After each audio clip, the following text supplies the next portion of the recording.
Su Zhao's first love and I were kidnapped at the same time. After a long silence, he still chose me, the childhood friend he grew up with, but within 3 days, his first love, Qin Lianqing, was found dead in a filthy alley in a state of near nakedness. Su Zhao showed nothing on the surface, but I knew he hated me to the bone, so much so that after we married, for 8 years, he never touched me. When I was mocked and slandered in high society, he always stood by coldly and watched. I thought we would remain resentful toward each other for the rest of our lives. Who would have thought that while I was on a business trip overseas and caught in a terrorist attack, Su Zhao, the man who had hated me for a lifetime, would actually hesitate not at all and trade his life for mine. He used his body to shield me from the bullet flying toward us. Before dying, he said with a smile, "Xiaoqi, I can finally go find Lianqing. Second brother begs you, in the next life, can you please not stand between us anymore?" I nodded. My heart felt as if it were being ripped apart by knives. When I opened my eyes again, I had returned to the day I was kidnapped. The kidnapper gave Su Zhao 2 choices, but this time, I don't want him to save me, nor will I cling to him anymore in this new life. I wish Su Zhao and his beloved eternal happiness.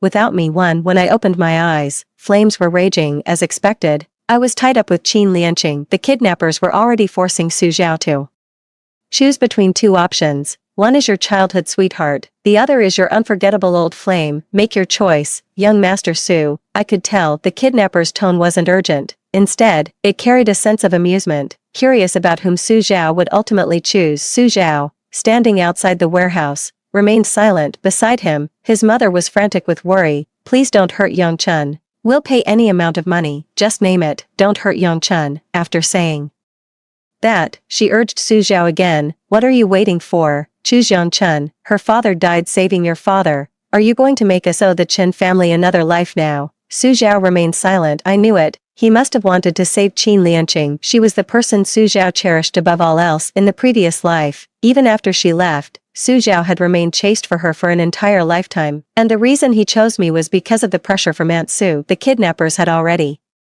lost their patience. Looking toward the billowing black smoke rising up, they said viciously, "Young Master Su, hurry up. If you hesitate for a few more seconds, you won't be able to save either of them." We gazed at each other from afar through the flames. Su Zhao was looking at me, but his eyes were filled with struggle and pain. "All right, I choose Chen." Just as he was about to say my name, as he had done before, I immediately stood up, mustering all my strength to shout, "Save Qin Lianqing, Su."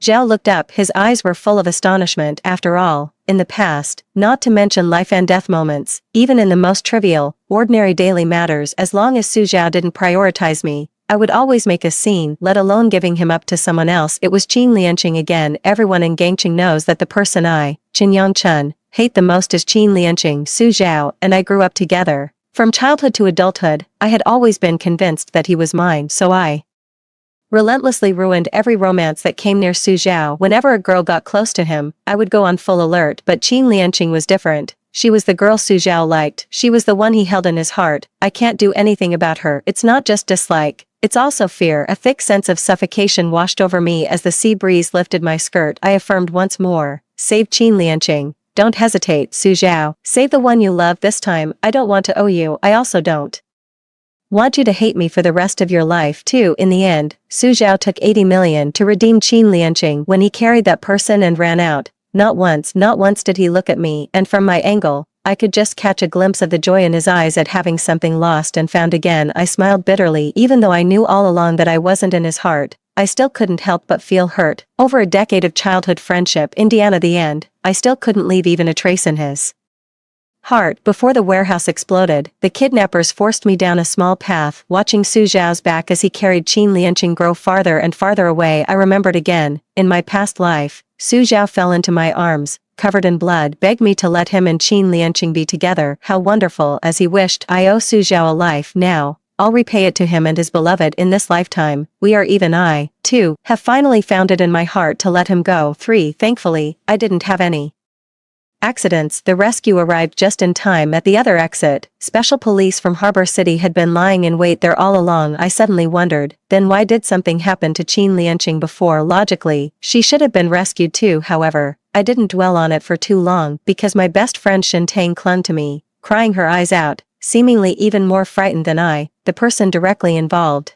"Woo woo, Yang Chun, you scared me to death." The rope tied to my wrist was loosened, I patted her head and said with a laugh, all right, I'm fine. Shintang was filled with righteous indignation and pointed toward the front door for me. That scoundrel Su Zhao. He actually chose Qin Lianqing. For a low-class nobody, he even abandoned his fiancée. Yes, Su Zhao and I are engaged. It probably won't be long. Tomorrow at the latest, the exclusive scoop from Harbor City would report. The Su family's young master abandoned his fiancée and chose Qin Lianqing. This is thorough indeed, turning me into a laughingstock within the circle because the old me always insisted on dragging Su Zhao around to show off our affection, flaunting it loudly to everyone around. Su Zhao loves me very much. In reality, many things were fabricated and concocted by myself. Thinking about it now, it was truly childish. Genuine love doesn't need to be flaunted. The more someone lacks something, the more they tend to flaunt it. Shintang was still furiously cursing Su Zhao to vent her anger on my behalf. I interrupted her and calmly dropped a bombshell. They dated. Su Zhao and Qin Lianqing had dated. This was something Su Zhao personally told me in the later part of my previous life. They were forced to separate because Aunt Su did not approve. Shintang's eyes widened. She looked utterly incredulous. I smiled indifferently. So, saving your beloved, it's understandable. Amidst the chaos, a man in a black suit with a silver earring flashed by. I squinted. I was quite sure I hadn't seen wrong. Nearly 190 centimeters tall and wearing a silver earring, he had an extraordinary presence in Hong Kong City. Only one person fits that description, the heir to the Zhong family, Zhong Ji. For late at night, Shintang drove me back to the Su family home according to the butler. Because Su Zhao hadn't chosen me, Aunt Su had punished him by making him kneel in the ancestral hall. He knelt there all afternoon. He was also physically punished. Aunt Su wouldn't let anyone apply medicine to Su Zhao,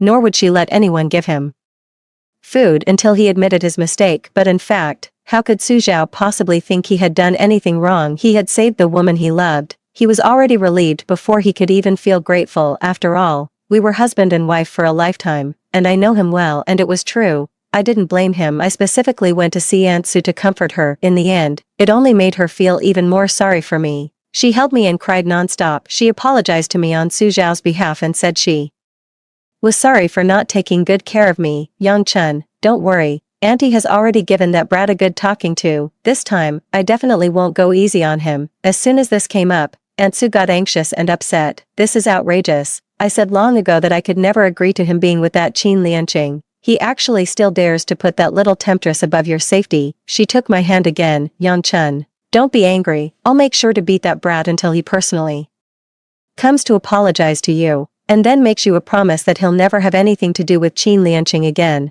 The way Aunt Su cared only about me really moved me. Ever since my father passed away, I had become an orphan fostered by the Su family, but over all these years, I never once felt inferior or overly cautious because I was living under someone else's roof. It was entirely because Aunt Su treated me like a precious treasure. He cherished me like a precious pearl, even far more than Su Zhao. When I first fell in love, I merely mentioned that I liked Su Zhao. She immediately settled on our marriage. In her eyes, if I liked or wanted something, she would strike to get it for me. My eyes reddened. I threw myself into her arms. It had been a long time since I had been loved so unconditionally in my past life. Aunt Su passed away early, and she never knew that Su Zhao and I eventually became bitter enemies. I sniffled and said in a hoarse voice, "Thank you, Auntie, but back then, I was the one who made Su Zhao choose Qin Lianqing." I buried my head even lower and told her what I had been wanting to say ever since my rebirth. "Auntie, please cancel my engagement to Su Zhao." As soon as I said that, both Shintang and Aunt Su were shocked. Who didn't know that I loved Su Zhao down to my very bones ever since middle school? I had followed him around like a little shadow, impossible to shake off. At my 18th birthday coming-of-age ceremony, when someone asked what wish I had made, I even stood before all my relatives and friends and boldly said, "I'll marry no one but Su Zhao." So much time has passed, I've already forgotten what Su Zhao's expression was like at the banquet back then. I only vaguely remember that it didn't look very good. How ridiculous. I should have understood then that he didn't like me. Clinging to him was useless. Even giving my heart to him didn't help. If he doesn't like me, then he just doesn't like me. Not to mention that later on, I ignored his wishes and forced him to marry me. I never once considered Su Zhao's feelings. No wonder he looked down on me. 5. Thankfully, in this life, it was still not too late to change everything. After my endless pleading, Aunt Su finally gave in and agreed to help me. Afterward, I went to the ancestral hall with the news Su Zhao most desperately wanted. The 24-year-old Su Zhao knelt quietly on the ground, his eyes deep and profound. His profile was exceptionally perfect. At this moment, he did not hate me as he had in his previous life, nor did he feel disgust in his gaze toward me. There was the most sincere apology. I'm sorry, Xiaoqi. I shook my head. It's not your fault, second brother. Su Zhao was taken aback. It's been a long time since I last called him second brother. Probably ever since I confessed my feelings to him. He frowned, but I suddenly smiled at him, a smile free of any resentment, stepping back into the role of a younger sister. In the past, Xiaoqi was immature and disregarded second brother's wishes. I'm truly sorry, it won't happen again. When I arrived earlier, I already asked Aunt Su to take charge and annul our engagement. When I said the words, call off the engagement, Su Zhao's usually calm eyes rarely stirred with ripples. He stared at me and said with certainty, you're angry. I shook my head. I didn't understand. Su Zhao should have been happy that I would finally stop clinging to him, happy that I was willing to make way for him. And Qin Lianqing, yet all he did was reply to me indifferently, okay. Then he closed his eyes, refusing to look at me again. I turned away without thinking too much. In this lifetime, our paths end here, that's for the best. 6 Over the weekend, Shentang organized a gathering to help me unwind. Everyone who came was a familiar friend from our circle. After 3 rounds of drinks, the Qin family arrived uninvited. Qin Lianqing, pushed forward by her sister, personally thanked me. She seemed quite afraid of me. Yang Chun, that day, thank you. The people in the private room exchanged glances, all waiting to watch the drama unfold because they all knew I particularly disliked Qin Lianqing. Every time we met, I would inevitably embarrass her without a second thought, calling her a seductress. Seduced Su Zhao many times. I embarrassed her in public. Actually, there's a reason why I dislike Qin Lianqing so much. I'm not wrong, she seduced Su Zhao. Qin Lianqing is the unfavored second daughter in the Qin family. Her parents and brother only dote on her older sister. Before I met her, she had always been a blood donor for her sickly older sister, living just to donate blood for her sister later on. There was a time when she refused to comply and tried to escape from the hospital. Su Zhao and I happened to catch her in the act. Su Zhao was aware of the Qin family's dark secrets and didn't want me to get too involved. He held me back when I was about to stand up for Qin Lianqing, but I broke free. I saved Qin Lianqing. The Su family of Hong Kong is a presence that every wealthy family wants to curry favor with. The Qin family was no exception. They were overjoyed that Qin Lianqing could latch onto a high branch like me. I also protected her as the young girl wished. Back then, Qin Lianqing huddled behind me like a frail little rabbit, malnourished from long-term blood donation. Shentang and I gave her all the delicious food and drinks we had, but Qin Lianqing was not satisfied. I treated her as a friend, even as I declared to the world countless times that I liked Su Zhao.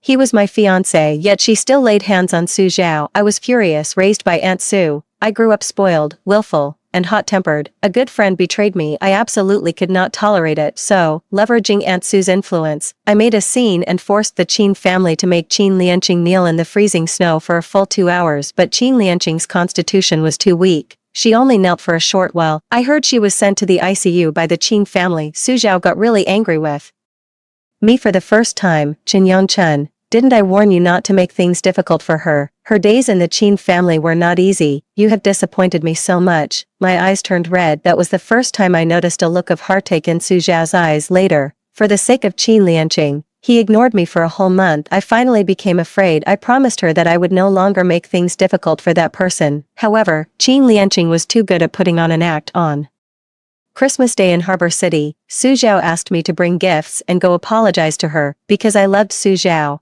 I went, but when I returned that day, the media reported that after I left, Qin Lianqing developed a high fever again. She had a brush with death. She almost didn't make it. Everyone, including Su Zhao, thought I had driven her to her death. I couldn't defend myself. Later, at a gathering of Harbor City's elite, I saw Qin Lianqing, immediately had the bodyguards force her to kneel, and in front of all the prominent figures in Hong Kong, gave her 2 slaps. From then on, my relationship with Su Zhao was completely shattered. Miss Chen, the voice of my sister Qin Lianqing pulled me back from my thoughts. The past events felt like a long, distant dream. Now standing before me was Qin Lianqing, alive. Su Zhao and I had not reached the point of resenting each other. I picked up the wine glass. Looking at the woman my husband had yearned for his entire life, I said with a faint, ambiguous smile, no need. Su Zhao originally intended to save you. If you want to thank someone, go thank him. I don't deserve it. Qin Lianqing boldly raised her eyes to scrutinize me. She seemed not to believe that I would let her off so easily. Just then, the waiter came in to serve the dishes. Qin Lianqing and I were sitting closest to each other. Amid her scream, a large basin of hot soup was all poured over her. 7. The scene immediately fell into chaos. The looks everyone cast at me were somewhat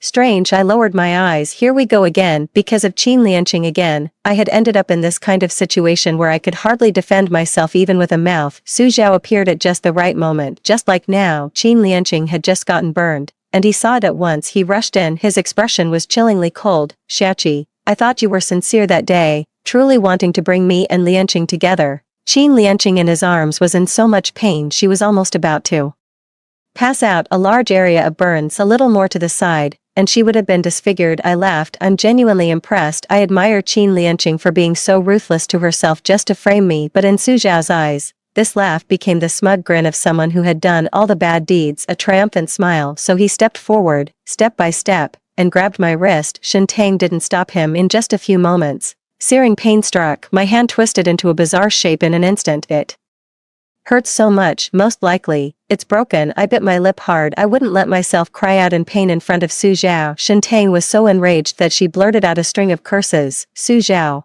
are you even human? Always shielding that vicious woman full of schemes. Shen Tang swept her gaze across the room, who just now dared to step forward and prove that the soup was splashed onto Qin Lianqing by Yang Chen. In the private room, no one dared to lift their heads. Everyone was afraid of getting dragged into this dispute for no reason. Only Su Zhao met Shen Tang's eyes and sneered, even if I don't know Lianqing that well, don't I know Yang Chen? I pulled Shen Tang back and walked up to Su Zhao, then asked him, what do you know about me? That I'm vicious, or that I have a heart as poisonous as a snake and scorpion? These were all the words Su Zhao from my past life had repeatedly used to mock and curse at me. The man before me looked at me with disgust and retorted, isn't that the case? I shook my head. Then I glanced at Qin Lianqing, whose eyelashes were wet with tears. If my hands weren't broken, I would have even wanted to applaud that brainless fool. Su Zhao, to think I spent my whole life pining for someone like that. Suddenly, I became very curious. I wonder if Su Zhao would someday see through Qin Lianqing's true colors. Would he regret what he was doing now? 8. The private doctor arrived quickly. Su Zhao had someone treat Qin Lianqing's wounds. He paid no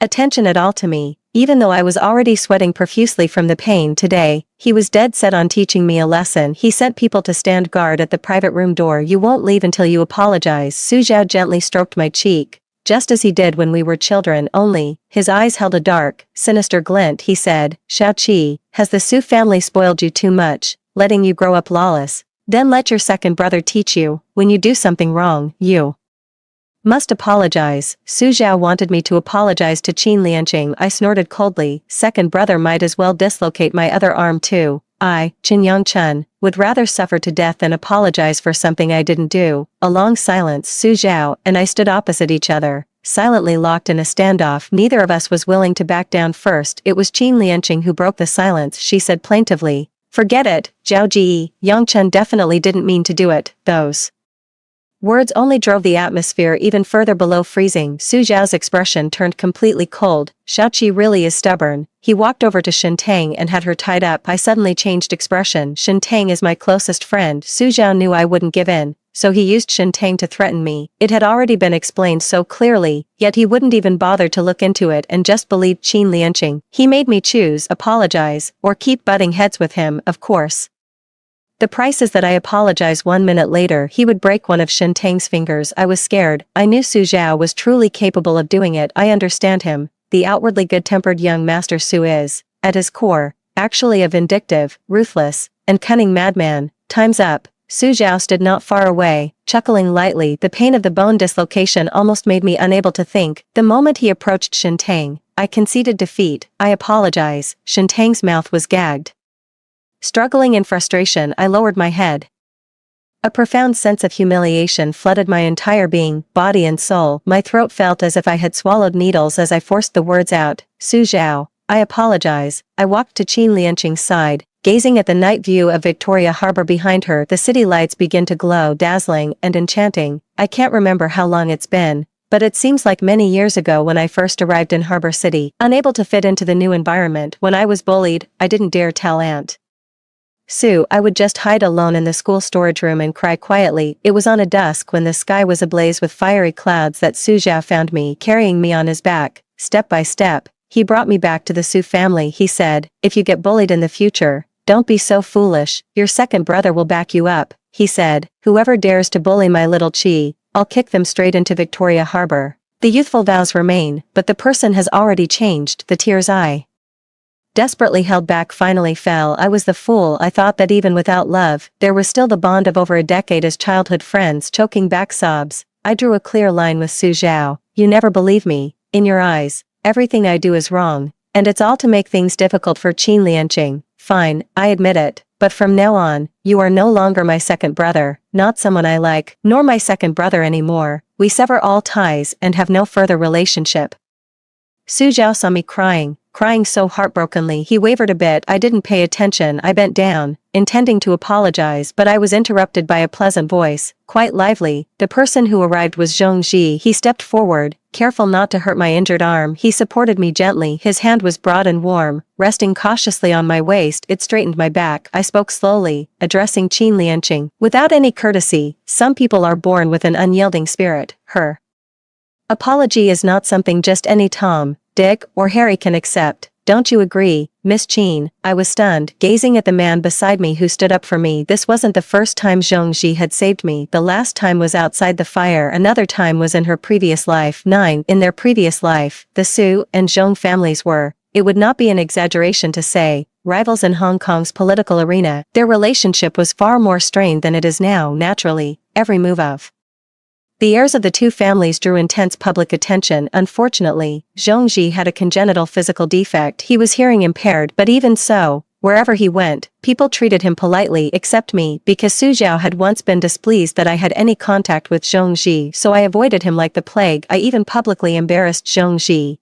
casually mocking him at the matchmaking banquet the Zhong family had prepared for him. Who would ever fancy a deaf man, yet who could have imagined that this very man, later on, when Aunt Su passed away, would ignore me completely when I was reduced to having no one in the circle to protect me and everyone bullying me. It was he who extended a helping hand, pulled me through. Moreover, Zhong Ji introduced me as a distinguished guest of the Zhong family, granting me full honor and dignity. For some reason, my nose began to tingle. In 2 lifetimes, it was always this person who stepped in to preserve my pride and dignity. Zhong Ji brought a USB drive. He had someone projected on screen in front of everyone. It replayed the entire incident of Qin Lianqing getting scalded just now. In just a few minutes, the situation completely turned around. The end of the video, Zhong Ji raised an eyebrow and delivered a sharp critique. Miss Qin, have you had enough of this self-directed, self-acted drama? Instantly, Qin Lianqing's face turned deathly pale, along with Su Zhao.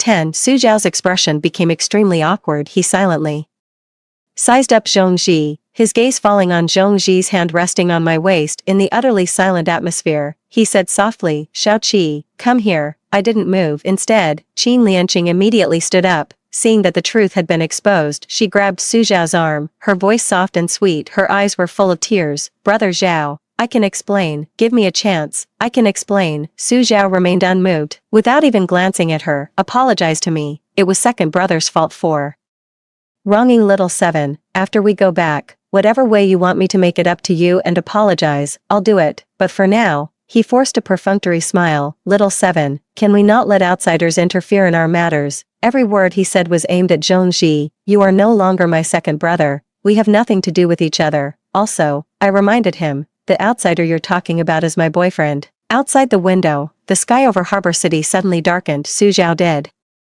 not say another word. 11. After I finished bandaging my arm, I looked at the man across from me. I sincerely thanked him. Thank you. And, sorry for my rudeness in my previous life. Zhong Ji was still frozen in place, not knowing what he was thinking until his assistant covered her mouth and chuckled softly, stepping forward to tease. Mr. Zhong, snap out of it. Your girlfriend is talking to you. Why are you ignoring her? My face flushed red. I quickly clarified, that was just something I said on the spur of the moment, a stopgap measure, just a stopgap measure. Don't take it to heart. I just instinctively protected Zhong Ji. I didn't want Su Zhao to attack him. I noticed the redness and heat in Zhong Ji's ears gradually fading away. He lowered his eyes. He suddenly looked dejected. Then if I want to be Miss Chen's boyfriend, what conditions do I need to meet? Just then, my best friend Shen Tang called and chattered excitedly to me. Yang Chen, I've already tattled to Aunt Su.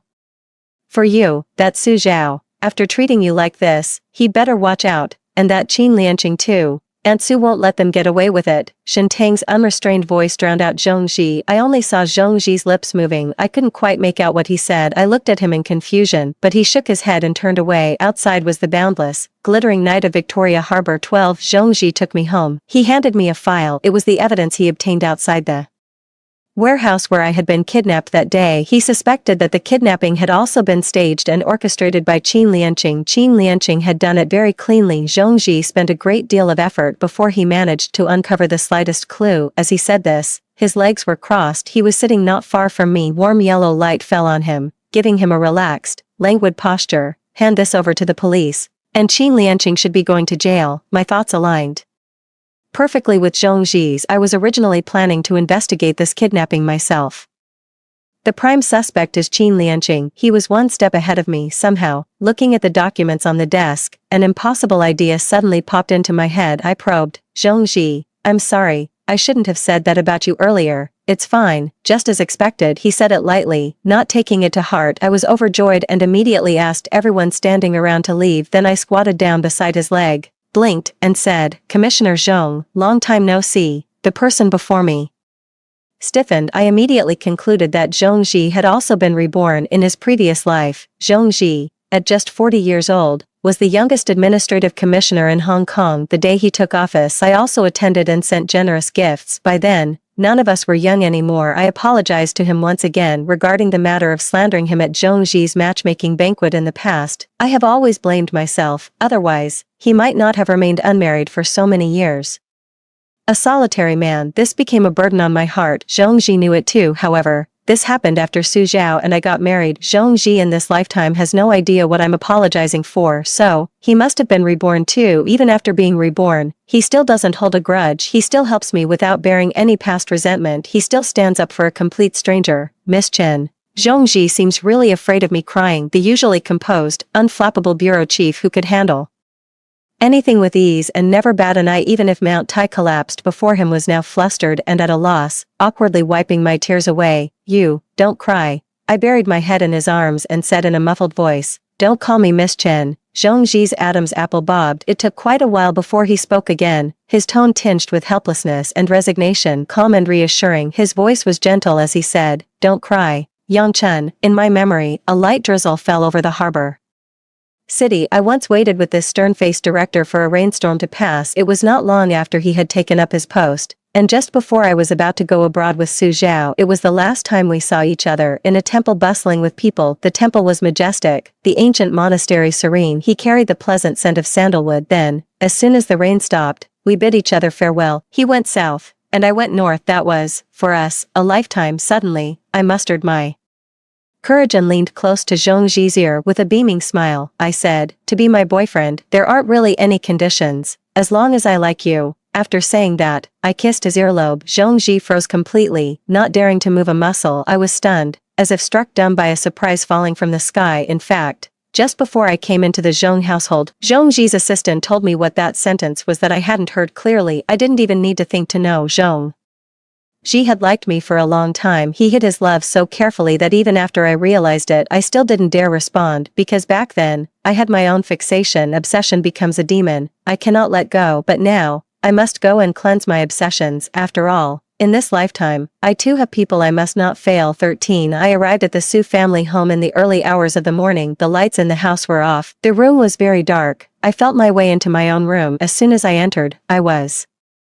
pulled with great force. Then came the strong smell of alcohol and the sound of urgent panting. Su Zhao was drunk and it was in my room again. In the darkness, he held my body tightly, pinning me against the door. He murmured, Xiao Qi, you don't have a boyfriend. The person you like is second brother, right? Su Zhao urgently wanted an answer, his lips almost pressed against my neck. You don't have a boyfriend. You love me the most. You couldn't possibly be with someone else. You couldn't. Su Zhao spoke with such certainty that it actually made me laugh. So, he knew how obsessed I used to be with him. But in this world, nothing is absolutely certain. I took a deep breath, wanting to put some distance between us. Let go, Su Zhao. When you personally dislocated my wrist for Qin Lianqing's sake, there was no affection left between us. On the way here, I had already sent the materials Zhong Ji gave me electronically to Su Zhao's phone, and I told him I would file a lawsuit.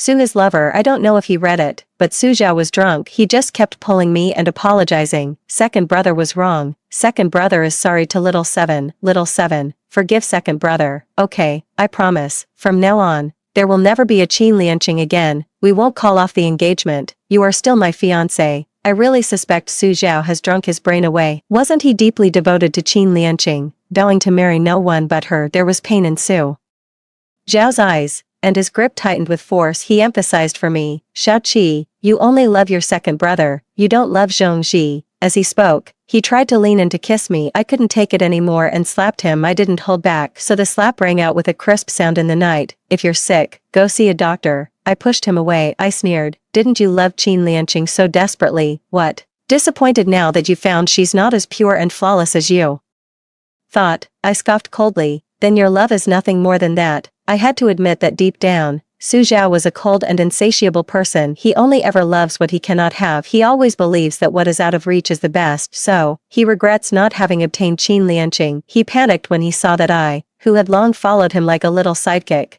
no longer wanted him. Unfortunately, Su Zhao was blind and unable to see clearly in his previous life. The pearl, the white moonlight he regretted for a lifetime. It was someone he himself dared not dwell on. The only thing I don't understand is, if the kidnapping was orchestrated by Qin Lianqing herself, then why did something happen to her in the previous life? It was only much later that Zhongji and I learned this from the kidnappers after they were caught. It was a show staged by Qin Lianqing. She was far too confident in herself, thinking that since Su Zhao loved her, he would definitely choose her, so she could use that to make me give up. But she had not expected that, under pressure from Aunt Su, Su Zhao was willing but powerless. As a result, after they went back, the kidnappers blackmailed Qin Lianqing for a large sum of money, calling it hush money, afraid that the truth would come out. She had no choice but to pay. Qin Lianqing met the kidnappers in a very dark, secluded alley, which was sufficiently hidden. When she was about to leave, an unexpected incident occurred. She encountered a few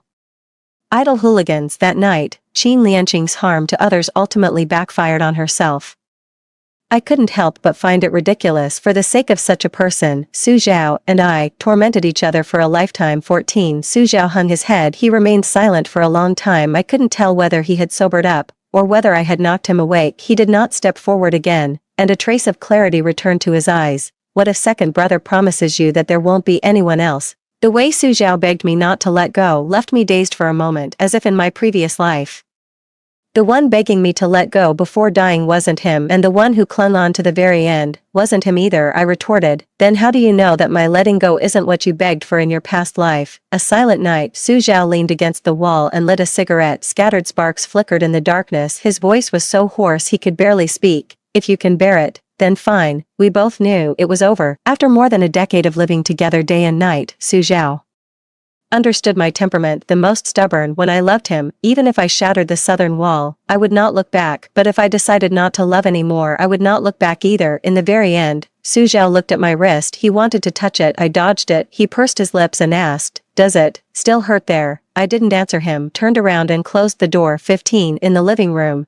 someone stayed awake all night. Cigarette butts littered the floor around his feet. I packed my luggage early the next morning. I planned to move out of the Su family's house. Things have gotten to this point with Su Zhao. I can't stay here any longer. The air in Harbor City was fresh after the rain. I called Zhongji and asked him to pick me up, but what arrived faster than Zhongji was Aunt Su. After the last time she enforced the family discipline, she was away on a business trip for 2 days. Upon hearing that Su Zhao had laid hands on me again this time, she nearly fainted from anger. Who knows how much Shintang exaggerated when she complained to Aunt Su. Aunt Su slapped Su Zhao right from the start. I thought Aunt Su's strength must have been considerable. Su Zhao was hit so hard that half his body was knocked sideways. He silently stood guard. He was glared at fiercely by Aunt Su. Aunt Su saw my suitcase and thought Su Zhao was kicking me out. She was itching to rush up and give him another slap, questioning Su Zhao. How dare you defy me? Since when do you get to call the shots in this house? You even dared to drive Yanchun away. Are you trying to kill me with anger? You, I interrupted softly. It's not his fault, Auntie Su. It's not Su Zhao's fault. I told her that I was the one who decided to leave. Zhongji arrived quickly too. He nodded to Auntie Su as a greeting. Then, he stood by my side and took the suitcase from my hand with such an obvious gesture.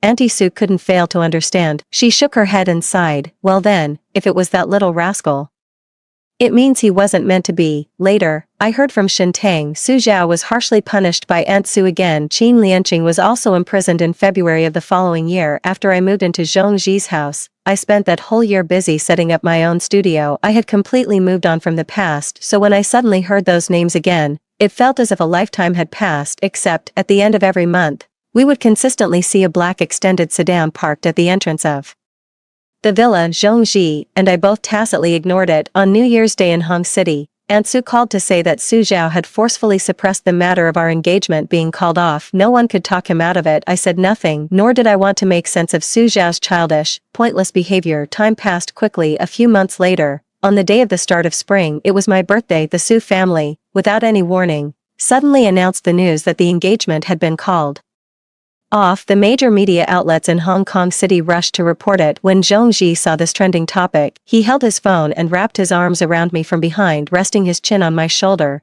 At least this kid did one decent thing. After that, he held me and looked out the window. The originally overcast sky cleared as the clouds drifted away. Zhong Ji's tone was tender. He whispered in my ear, "Today is the beginning of spring, today is the beginning of spring." I squeezed his hand back and gave a soft laugh. Looking back on my past, I share the same admiration for spring. Qin Yangchun must be together with Zhongji. It's time to welcome a new spring. The end. That's all for the first story. Don't go away. The next story is even more exciting. On the day his white moonlight suffered a massive hemorrhage during childbirth, she sent him a message. "In this life, we are not destined to be together. In the next life, you must come to marry me earlier." Without a flicker of emotion, my husband put down his phone and chose to take meticulous care of me, who was also pregnant. I thought he had long since let go of his white moonlight. Little did I know that after learning his white moonlight truly died in childbirth, he never smiled at me again. Every day, he silently poisoned my food and drink, doubling the supplements to make the fetus in my womb grow larger. It wasn't until the fetus grew too large for a difficult birth that my husband revealed his true face,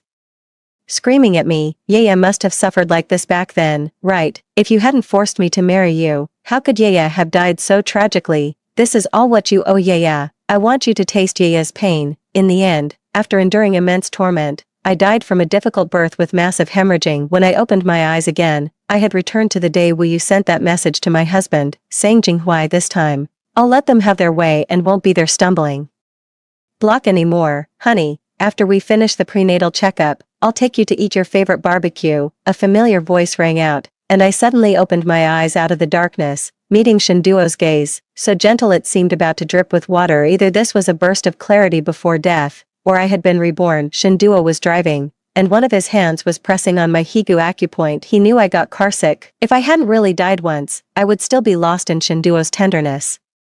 At that moment, Shinduo's phone vibrated. He calmly withdrew his hand, and I caught a glimpse of the message on the screen. Just like in my previous life, the text message was from Wu Yu. In my previous life, I never asked, nor did I pay it any mind. Even knowing who had sent the message, I still felt no sense of danger. I trusted Shinduo. I suppressed the hatred in my heart and forced out a faint smile as I asked, "If it's something urgent, you should go first." I didn't point it out deliberately. 5 years of tacit sense were enough for each of us to understand what the other was thinking. Shinduo's face showed no ripple at all as he replied calmly, "It's just a trivial matter. Your business is what truly matters." Yet, after Shinduo finished speaking, he gripped the steering wheel so tightly that his knuckles began to turn white. In my previous life, I hadn't noticed these things. Shinduo was merely pretending not to care if he didn't truly care. Why did Shinduo torment me day after day in my previous life upon learning that Wu had died in childbirth? I can never forget.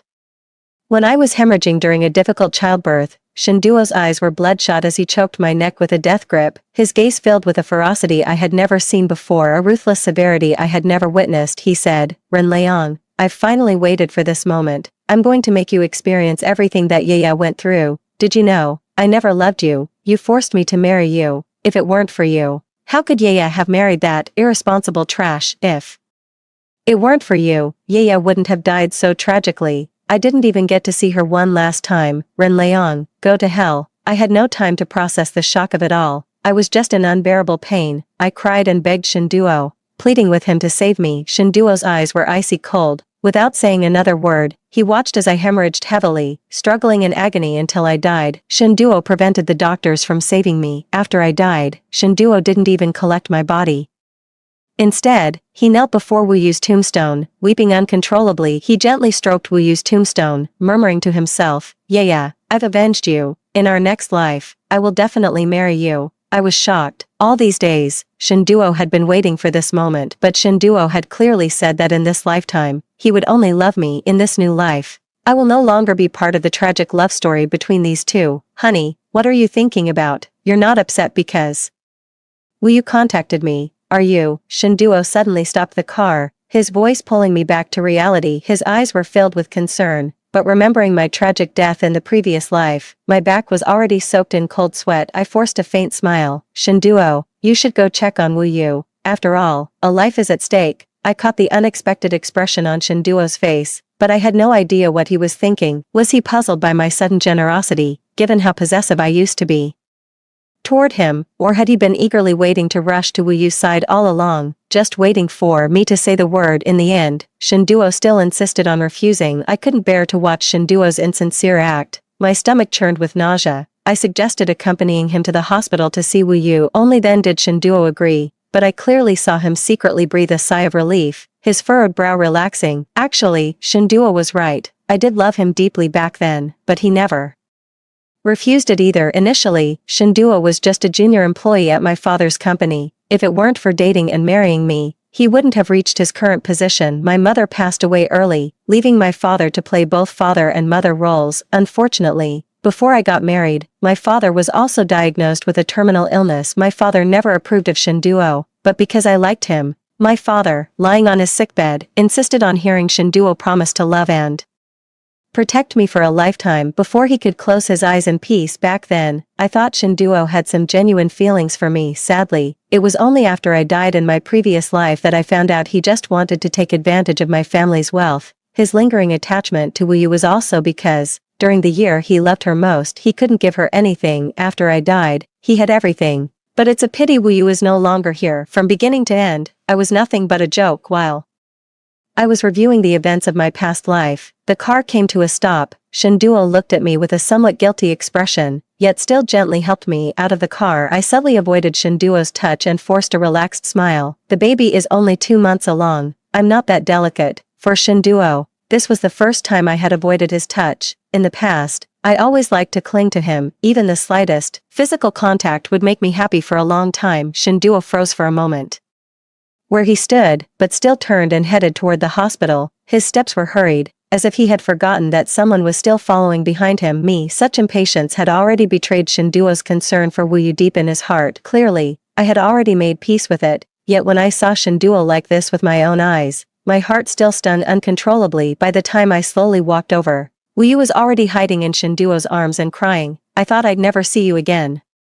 Why did you have to marry someone else? Wu Yu's pitiful appearance, combined with her pale face, was truly heartbreaking and evoked sympathy. Even someone like me, an outsider, was moved. It was as if Wu Yu had never married anyone else. Shinduo pursed his lips tightly and did not answer, but his hand still honestly stroked Wu Yu's back. After learning that Shinduo and I were together, Wu Yu hastily married someone else. Half a year ago, that man got into trouble and was imprisoned, yet she became pregnant. During that time, Wu Yu sent countless messages to Shinduo, pouring out her hardships. Shinduo seemed indifferent, but he secretly sent money to Wu Yu behind my back. I never had a clear concept of money and paid little attention to every penny Shinduo spent. If he hadn't slipped up in my previous life, I might still have been an ATM for others. A nurse rushed in frantically, bumping me aside. I lost my balance and nearly fell. Are you the pregnant woman's husband? Hurry up and sign the surgical consent form. Don't delay her treatment. Shinduo did not deny the nurse's definition of him, but hastily signed the surgical consent form. I stood at the doorway, like an outsider. In my previous life, Shinduo refused to sign no matter what. Indeed, in Shinduo's heart, Wu Yu truly carries more weight. As Wu Yu was being wheeled away, she passed by Shinduo, holding his hand reluctantly with reddened eyes. Duo, I'm scared. Will you stay with me? Just as Shinduo was about to agree, he suddenly caught sight of me, and his words got stuck in his throat. I just curved my lips. You should go. After all, it's a human life. Having obtained my consent, Shinduo didn't hesitate for even a moment, pulling Wu Yu straight to the operating room. The ward instantly fell silent, and my thoughts gradually cleared. If Wu Yu's condition were truly serious, she wouldn't have waited for Shinduo to arrive. I didn't want to expose this kind of trick either. After a long while, Wu was finally wheeled out, still clutching Shinduo's hand tightly. The nurse looked on with envy. Your husband is really so good to you. If it had been any other man, he would have run away at the sight of such a bloody scene, but your husband didn't even blink the whole time. He stayed with you like that. The nurse's voice was not loud, but it was enough to reach my ears. Wu smiled shyly, although I couldn't keep the baby. Having such a man by my side is enough. As she finished speaking, Wu looked at me, her eyes filled with provocation and smugness. Indeed, Wu had every reason to be smug. Although Shinduo married me, his heart had always belonged to Wu. I didn't stay any longer and turned to leave. Let's leave this warm and sweet moment to them. Through the glass, I saw Shinduo looking at my retreating figure. His foot seemed to lift slightly, but then, at Wu's soft call, his gaze immediately shifted to Wu. The two of them returned to the ward together. I stood downstairs, my body trembling from the cold, having forgotten to bring my coat when I got out of the car earlier, and Shinduo, who had always taken such meticulous care of me, didn't notice this small detail this time. When I took a taxi back by myself, looking at the house we had lived in for many years, filled everywhere with traces of Shinduo, an inexplicable wave of irritation washed over me. The sweetness of the past is still vivid in my mind. Shinduo cooked for me personally, washed my underwear, and if I casually mentioned something I wanted to eat, even in the middle of the night, he would drive all over the city to find it for me. He would find it for me. Yet all of this turned out to be fake. Perhaps the words Shinduo said before I died were still true. I called my lawyer, asked him to draft the divorce agreement, and scheduled an abortion surgery. After completing all of this, the weight in my heart lifted. I sat on the couch all night, feeling empty. That night, Shinduo did not come back within reason, yet beyond expectation. I thought Shinduo would keep up the act a bit longer. Fortunately, in this life, Wu did not die. At 5 in the morning, Shinduo pushed the door open and entered. Hearing the noise, I slowly turned my head. When our eyes met, Shinduo showed a flicker of surprise. Why didn't you sleep well? It was just ordinary concern, as usual, but I could no longer detect any genuine feeling in it. Indeed, a person only has one heart. When it's occupied by one person, there's no room left for another. Before I could speak, Wu slowly stepped out from behind Shinduo, a smile playing on her lips. Sister Leong, a duo insisted I come stay at your place, saying there's no one to take care of me now. You don't mind, do you? My brow furrowed tightly as I looked at Shinduo. He avoided my gaze and said nothing. Even someone much duller than me could hear the implied meaning in Wu's words. She was showing off, boasting that Shinduo would risk making me angry for her sake, and if I refused, I would be the one being unreasonable and heartless. I felt disgusted, not because of their sweet intimacy, but because the apartment is mine. Shinduo brought an outsider back without my consent. I let out a cold laugh and turned the question back on Shinduo. Shouldn't you have said something to me first? Shinduo was like a cat whose tail had been stepped on, instantly flaring up in anger and embarrassment. Ren Leong, don't be so heartless, will you? Now that Yaya has no one to take care of her and nearly died in the hospital, as her friend, shouldn't I help her? You're my wife, you should be a little kinder to my friend. With just a few words, Shinduo had placed himself on the moral high ground. If it had been before, I would have endured it. After all, I loved him and gave him whatever he asked for. I've already died once, and was killed by the one I loved most with his own hands. In this life, no matter what, I won't keep wronging myself anymore. I let out a cold snort. You seem to have forgotten that this is my house. Everything of yours belongs to me. I have a cleanliness obsession and won't let outsiders stay in my house, nor will I allow the person I love to have someone else in their heart. Shinduo froze, apparently not expecting me to refuse him so decisively. For a moment, he just stared at me. Wu immediately burst into tears and grabbed Shinduo's arm, saying, I know I'm just an extra burden. My husband is in prison, and my parents have cut off all contact with me. I shouldn't be dragging you down. I'll leave now, so could you stop fighting over me? The frost on Shinduo's face melted instantly. Looking at Wu with tenderness, he pulled her straight into the room, as if saying it for me to hear. Stay here without worry. This house is half mine too. Rest assured, even if the whole world abandons you, I won't. Shinduo held Wu's hand like that, and as they passed by me, Wu curled her lips smugly, raised an eyebrow at me, and mouthed to me, saying, Fool, how can a sudden arrival compare to a white moonlight? I smiled indifferently. I didn't need Wu to tell me that. I had known it all along. After settling Wu, Shinduo came downstairs and approached me, his tone suddenly softening. Honey, you know, Yaya has no one to rely on now, only me. Please don't be angry. Okay, I'll take care of all the household chores this month. As he spoke, Shinduo reached out to grab my hand, but I sidestepped to avoid it.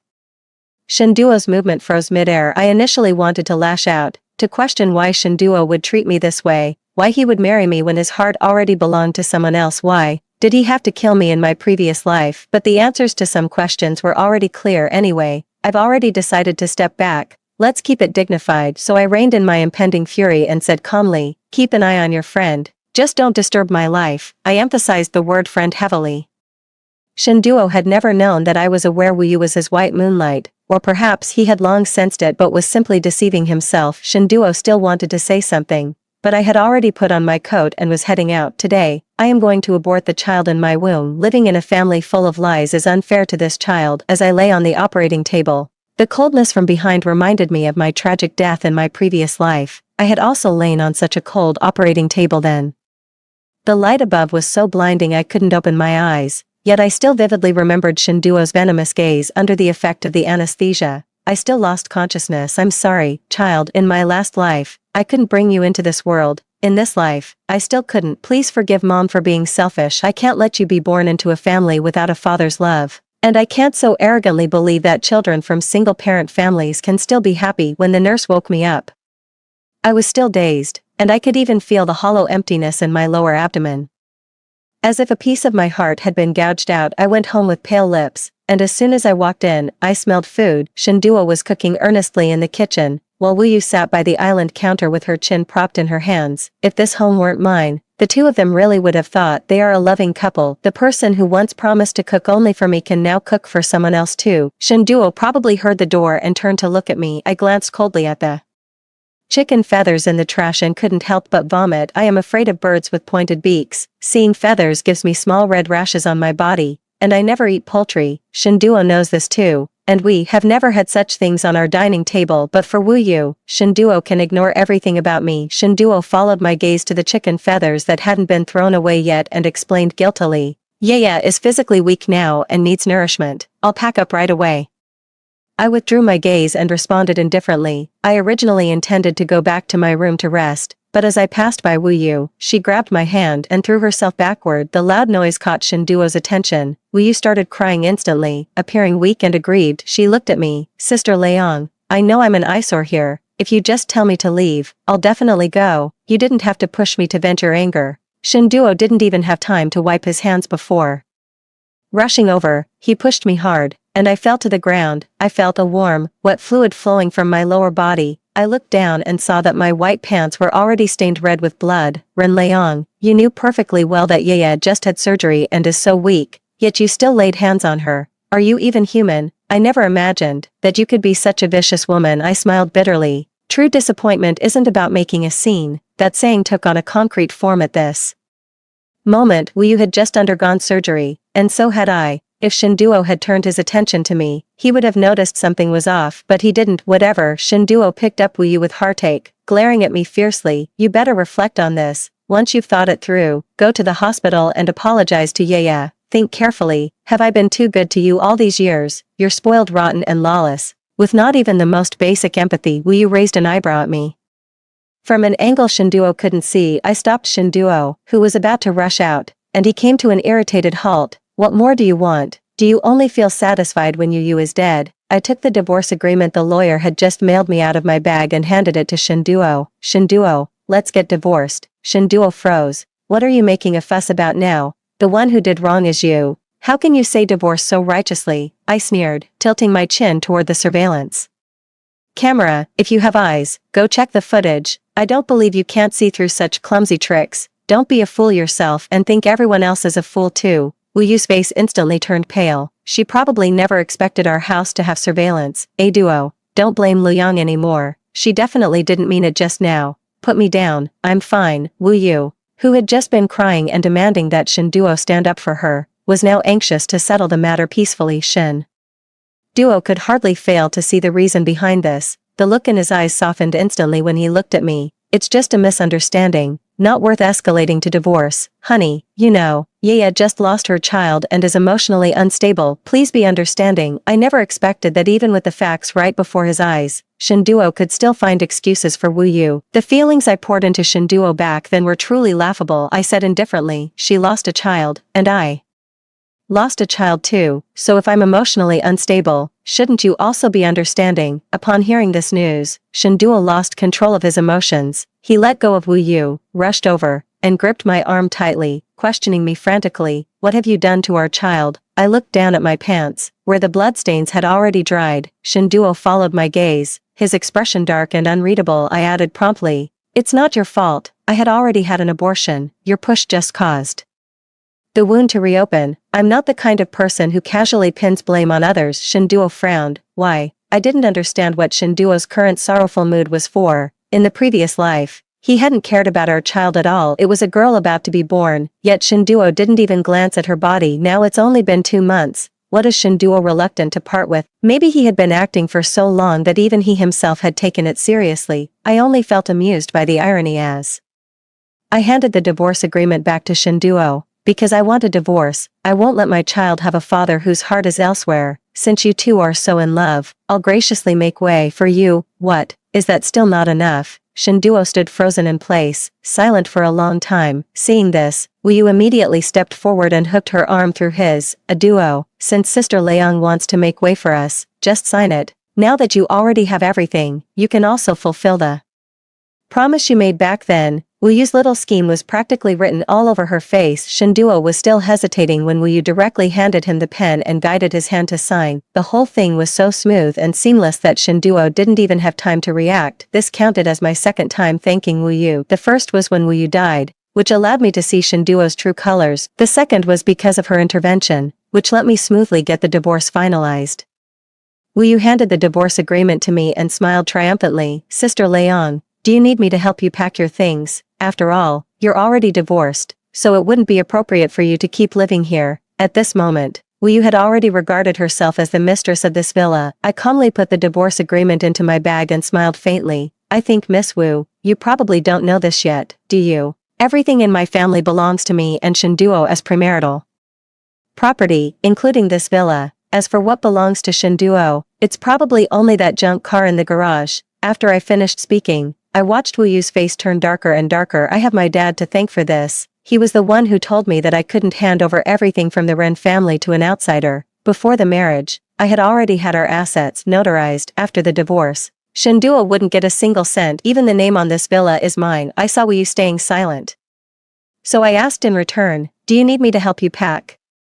Wu Yu was so angry she stomped her feet, and she nudged Shinduo. A duo, say something. You've been with Ren Leong for so many years, how can you not get a single cent? Perhaps it was Wu Yu's words that finally pulled Shinduo back from his thoughts. His vision cleared, and he roughly shook off Wu Yu's hand. Shut up. Wu Yu was startled by Shinduo. The corners of his eyes were red as he looked at me. Wife, why must we get a divorce? Is it just because I pushed you earlier, or are you upset that I brought another woman, came back? I apologize to you. I was too anxious just now. If you mind, I'll drive her out. Okay, please don't leave me. Shinduo's voice choked with sobs. I couldn't tell if he was being genuine or not, or perhaps Shinduo saw Wu Yu's true colors just now. Indeed, having followed my father for so many years, Shinduo has long become a shrewd person. If Wu Yu truly couldn't let go of Shinduo, she wouldn't have gotten married and had a child, nor would she have turned hostile upon learning that Shinduo wouldn't get a single cent. So, even while his white moonlight was still alive, Shinduo could still be reluctant to part with the person by his side. Is it me he can't bear to part with, our child, or the power I brought him? I lazily lifted my eyes and gave a faint smile. You were the one who abandoned me and our child first. Even though I knew Shinduo wouldn't understand what I meant,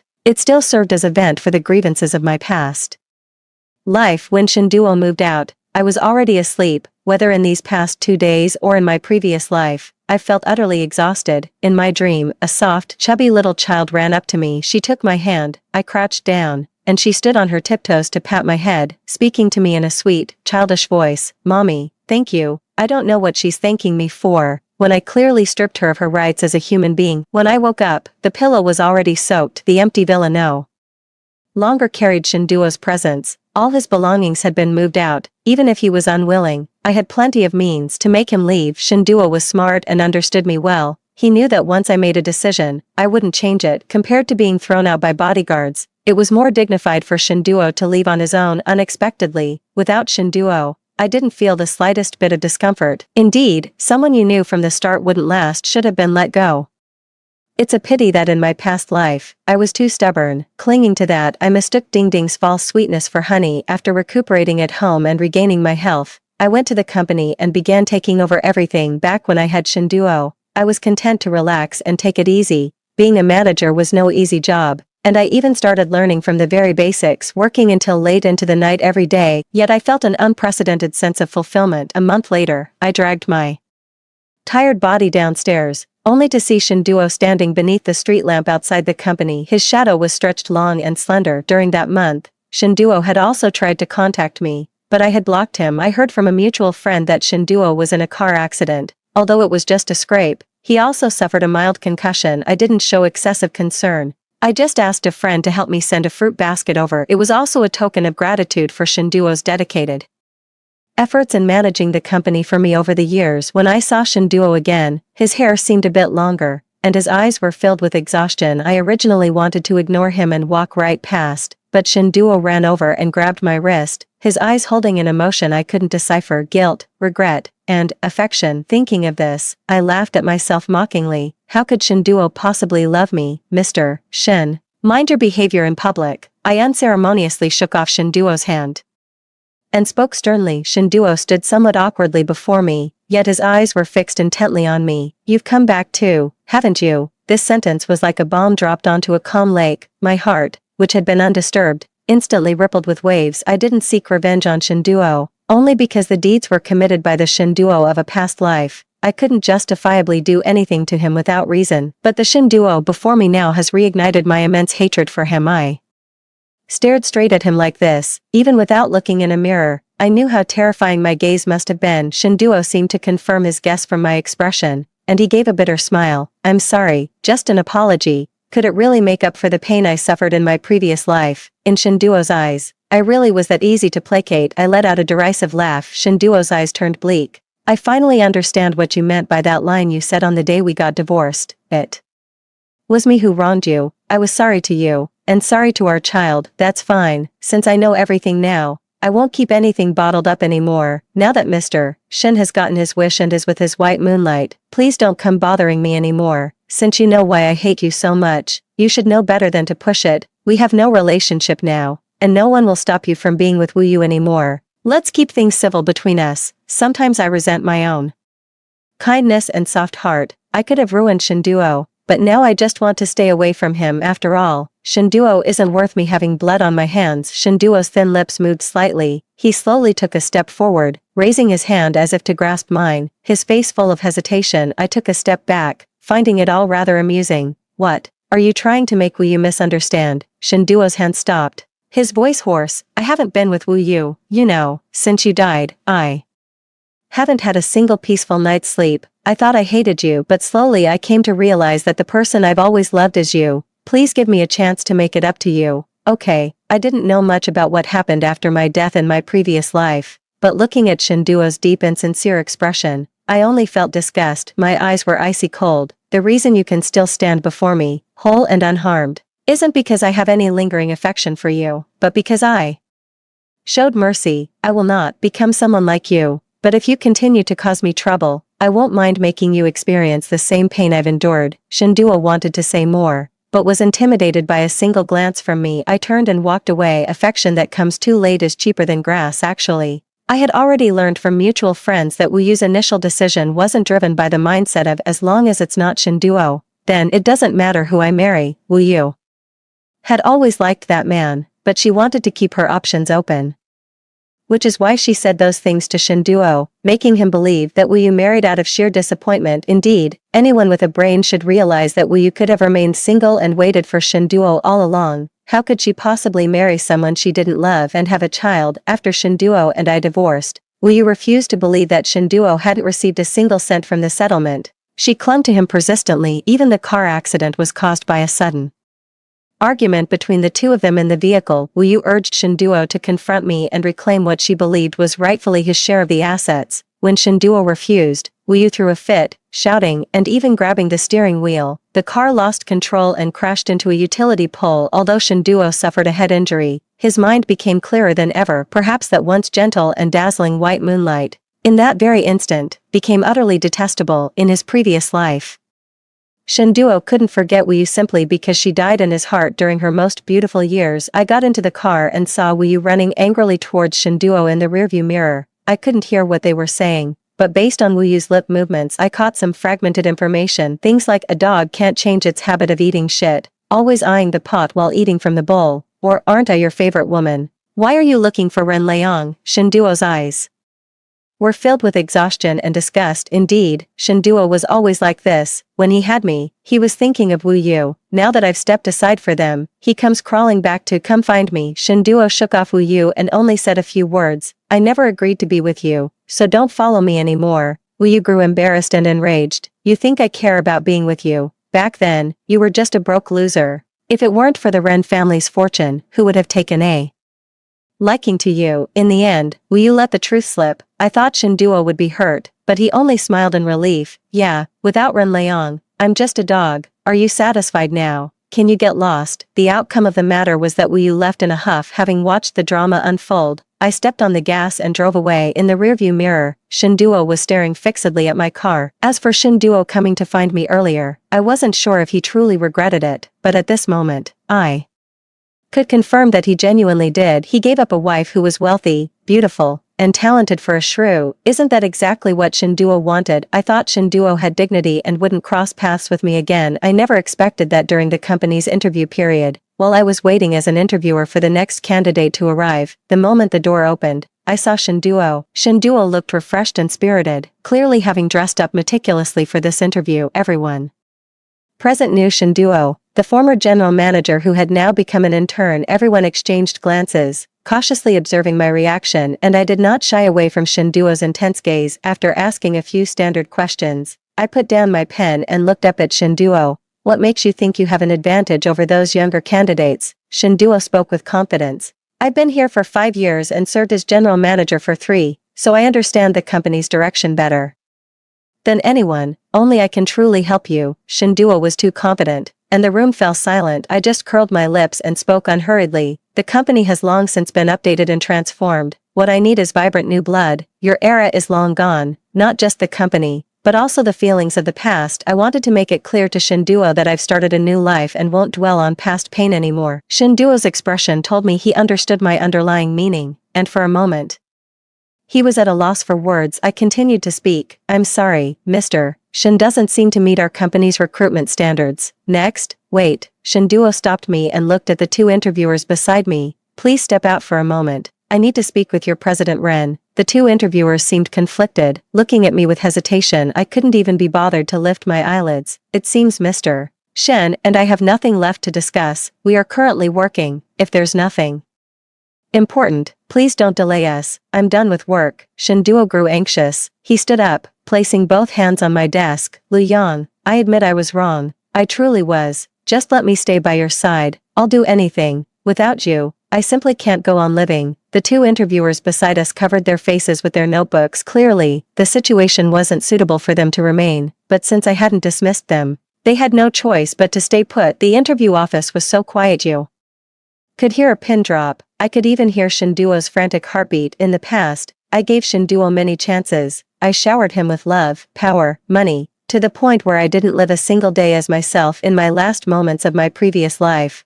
all I wanted was for Shinduo to save me, but Shinduo's indifference was beyond my expectations, making me realize I was a complete fool. Shinduo's eyes were fixed tightly on me, his trembling hands betraying the tension in his heart. His gaze shifted, seeming to beg, to hope. I slowly curved my lips and spoke the most terrifying words in the calmest tone. Then go die. As soon as the words fell, Shinduo seemed to lose all strength, his straight back collapsing. I don't know what state of mind Shinduo was in when he walked out. He only left behind one sentence. If my death can atone for the wrongs I committed against you, then I will do it. I didn't respond, just calmly called for the next interviewee as if nothing had happened while I was interviewing the next person. Before I could even ask the second question, a commotion erupted outside. Someone jumped off the building. My heart skipped a beat. Everyone around me rushed out. I leaned back in the chair and didn't look at the tragic scene outside. Even if I hadn't looked, I already knew how it would end. Suddenly, I remembered that at the wedding, Shinduo had ignored the officiant's ceremony and secretly kissed me. Maybe Shinduo really did like me once. You really are as self-righteous as ever. I sniffled and stood up. After all, I still had a mess to clean up afterward. Shinduo, we're even now. Story 2, after returning from an overseas exchange program,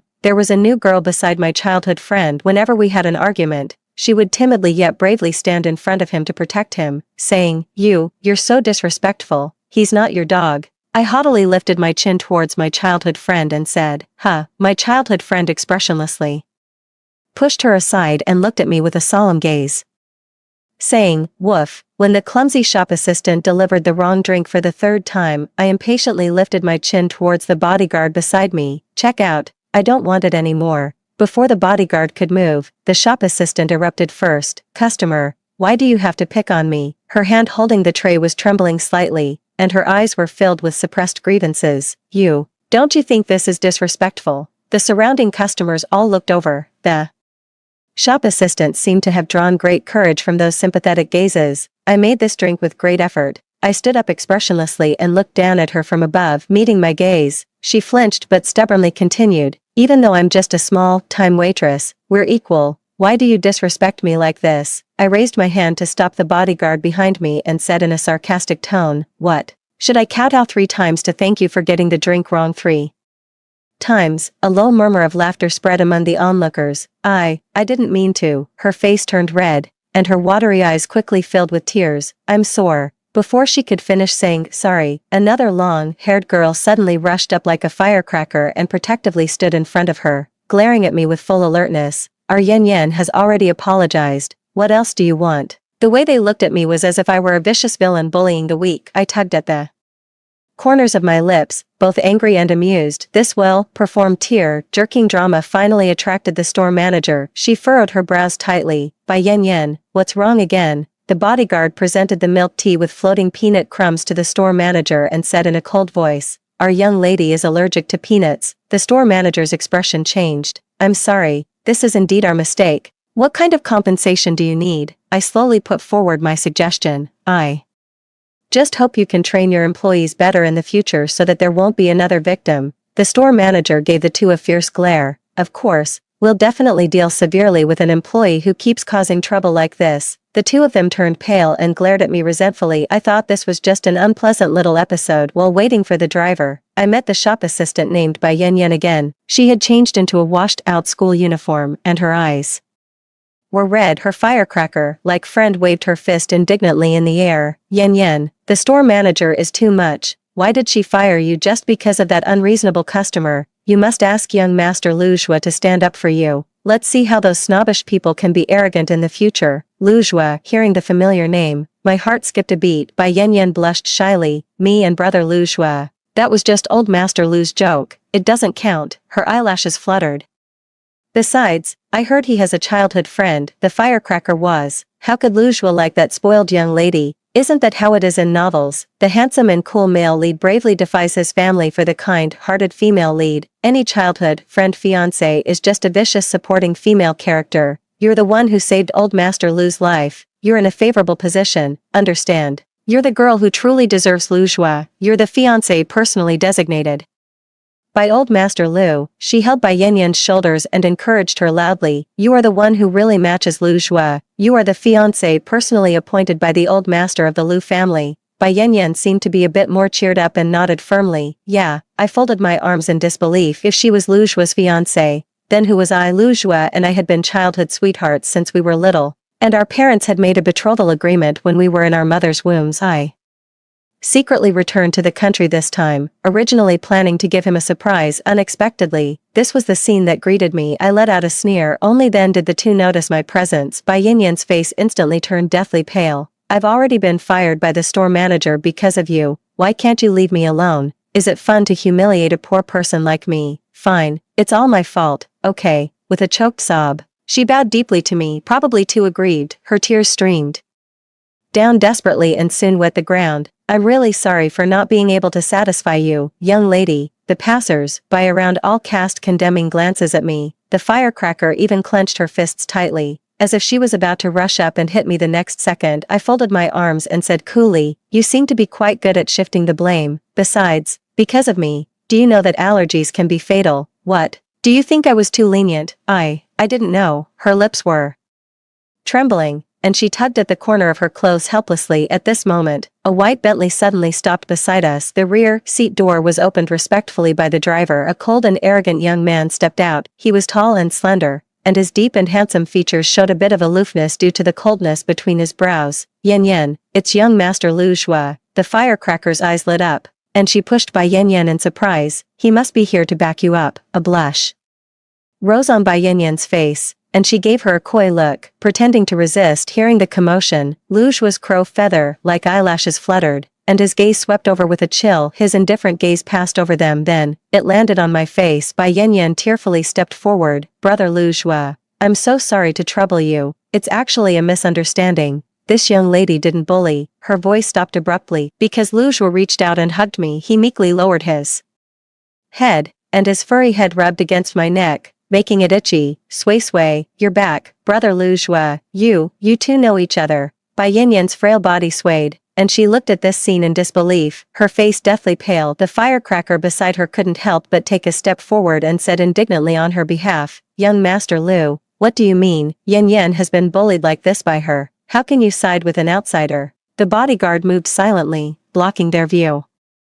Like a dark shadow, Lu Xue just hugged me tightly, ignoring everything. He had always been this self-centered. People outside said that Lu Xue was arrogant and cold, but only I knew that he was actually recalling some moments. My ears felt slightly warm, and I grabbed the clothes on his back. Didn't you fly over to see me last week? I complained in a low voice. You're so clingy, you rubbed off my sunscreen. Probably because the bodyguard was too conspicuous. The surrounding passers-by all cast curious glances. I blushed and ordered harshly.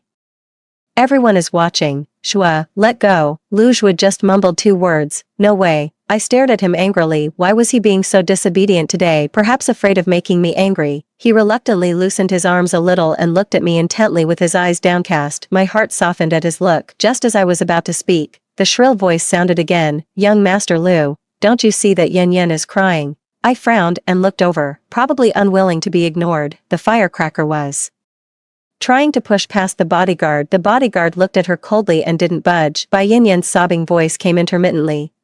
It's okay. I'm just worried that if Brother Lu Xue's fiancé abroad finds out, will she be unhappy? I curled my lips, lazily poked Lu Xue's chest with my finger, and said in a sarcastic tone, Brother Lu Xue, what should we do if your fiancé is unhappy? Lu Xue grabbed my fidgeting hand and finally coldly lifted his eyelids and glanced over Bai Yan Yan. Unconsciously straightened her back, her eyes full of anticipation. He indifferently spat out a few words. It's none of your business. Scram. Bai Yan Yan let out a whimper and ran away, covering her face. The firecracker gave me a fierce glare and chased after her. The two walked slowly. When the car passed them, I vaguely heard the firecracker loudly cheering her up. Yan Yan, young Master Lu must be unhappy because of the love letter you received. He's deliberately trying to make you jealous. Bai Yan Yan stopped and sniffled in agreement. You're right. I made him unhappy last time. I want to explain it clearly to him, but every time I go to the Lu family, he's not there. The firecracker tapped her forehead in frustration. You're so stupid. Don't you have the biggest backer? I blinked my eyes, finding it interesting. A warm hand quietly covered my eyes. Lu Xue's voice carried a hint of unhappiness. Sway, don't keep looking at others. His head gently leaned against my neck, making my shoulders sink. Why didn't you tell me you were coming back? I originally wanted to give you a surprise, but I didn't expect. I pulled his hand down and glanced out of the window. The figures of the two had long disappeared from sight. Lu Xue explained indifferently. A while ago, Grandpa ran away from home, and she sent him to the police station. Grandpa Lu had Alzheimer's disease a few years ago. He would have occasional episodes, and although there was a housekeeper, there were still inevitable oversights. I asked worriedly, is Grandpa okay? He's fine. The housekeeper noticed in time. I felt relieved and then started to complain jealously. And then you got a fiancé. No way. Lu Xue pursed his lips in resistance. He looked at me intently and said word by word, I only want Sway. I snorted in a matter-of-fact way. Of course, you'd better know your place. As we were talking, the car stopped. Looking at the familiar gate outside the window, I absent-mindedly put my hand on the door opening button. There are still a bunch of messes waiting for me back at school. That annoying vice principal of the orchestra again. The next second, Lu Xue suddenly pulled me over and leaned in to kiss me. It was a fleeting kiss, like a dragonfly skimming the water. The heat on my face rose a beat later. Lu Xue. I covered my lips and glared at him in embarrassment and annoyance. His pitch black eyes reflected only my figure, and the corners of his lips curved slightly. Fiancé, see you at school. This guy, Lu Jue, Ning Sui, it's over. What are you still daydreaming about? The cellist beside me nudged me with her elbow, looking gossipy. Why is your face so red? I unconsciously pursed my lips and came back to my senses. It's nothing. My life after returning to the country quickly got back on track for the performance next month. I immediately plunged into intensive rehearsals. As soon as I came back, today's rehearsal came to an end just as I put my violin into the case. A bright smiling face came into view. Miss Ning, would you do me the honor of going on a date? I didn't even raise my eyelids. I'm busy. The cellist teased him. Vice principal, find the right person to show off to. She's not one of your little fans. The vice principal shrugged as if used to it and half-jokingly complained. Miss Ning, do you have to be so cold? I ignored him and looked towards the door. Shua, let's go. Lu Jue came to pick me up.